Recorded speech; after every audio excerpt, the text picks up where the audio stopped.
Likas daw na malikot ang imahinasyon ng mga Pilipino, kaya naman patok ang mga horror story o kwentong katatakutan. Dahil dyan, tsak daw na maraming masisiyahan sa isang pasyalan sa Maynila kung saan tampok ang isang ghost house. At live mula sa Maynila, may report si Lala Roque. Lala? Jessica, may bagong gimmick nga ngayon para sa mga thrill seekers. Ika nga lalo't papalapit na ang Halloween. Gusto nyo bang mag-ghost hunting? Executioner, vampira, white lady. Ilan lang yan sa mga usap-usapan lalo na't nagkakatakutan. Hindi na rin daw ito katakataka ayon sa isang sociologist. Habang tayo ay nanonood ng katatawanan, ng horror, ng action film, meron tayong tinatawag na adrenaline rush na kung saan ang body natin feels excited, feels empowered actually, na habang nanonood tayo, we feel excited. The idea na ito ay isang bunga ng imahinasyon at ito ay somehow may stint of truth excites our senses.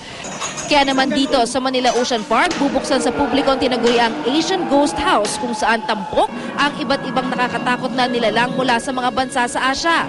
Kauna-unahan daw ito sa kanila dahil ang mga multo, makakasalamuha mo talaga. Ito yung tinatawag nilang Asian Ghost House. Meron daw ditong 8 kakaibang nilalang na sasalubong na lang sa akin. Hindi ko alam kung ano yon, ayaw din nilang sabihin kung ano yon. Pero syempre, kung i-experience ko to, kailangan may kasama. Pwede bang sumabay ako sa inyo? Sige, sama kayo sa akin. Pagpasok pa lang, hindi ka na mapapakali. Iba't ibang karakter, may biglang susulpot, lahat sila may panakot na nakahanda para sa mga naghahanap ng katatakutan. Ang babaeng ito, natanggalan pa ng tsinela sa kakakaripas ng takbo.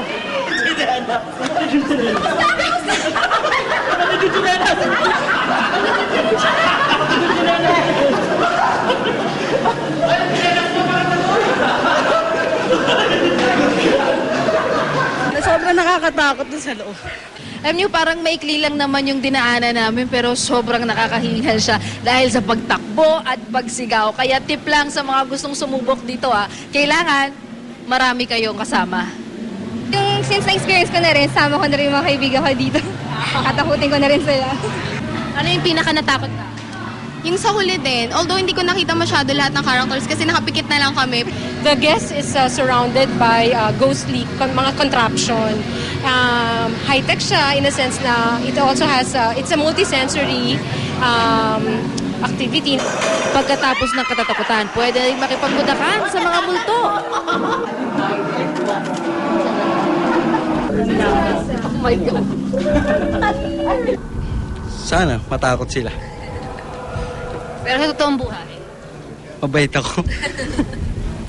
Jessica, bubuksan sa publiko itong ghost house simula sa October 4 at yung mga edad 18 pataas lamang ang papayagan sa loob nito. Ang entrance fee abot sa 350 pesos. May kasama na itong photo opportunity at 500 pesos naman kapag meron pang drinks. Jessica? Tama-tama yan sa Halloween. Yun nga lang, mukhang hindi pwede dyan yung mga buntis, mahihina ang puso, maliliit na bata, etc. O kaya meron nga silang age limit, Jessica. At ito, bukas lamang to, 7 p.m. hanggang alas 2 ng madaling araw. Kaya inaasahan talaga nila ay yung mga adults na at yung talagang kayang-kaya nga na subukan itong kakaibang karanasan na ito sa kanilang ghost house, Jessica. Maraming salamat, Lala Roque.